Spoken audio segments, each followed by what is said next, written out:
গত সোমবার আমার শ্বশুরবাড়ির সবাই মিলে চলে গেছিলাম গোসানিমারির পাষাণ বাবার মন্দিরে পুজো দিতে। এই দেখো আমরা সবাই টোটোতে বসে গেছি। ভূমির তো খুবই এক্সাইটেড ছিল।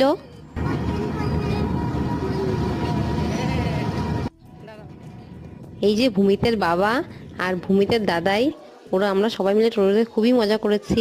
এরপরে আমরা মন্দিরে পৌঁছে গেছিলাম। পৌঁছে ওখানে পুজো দিতে বসে গেছি।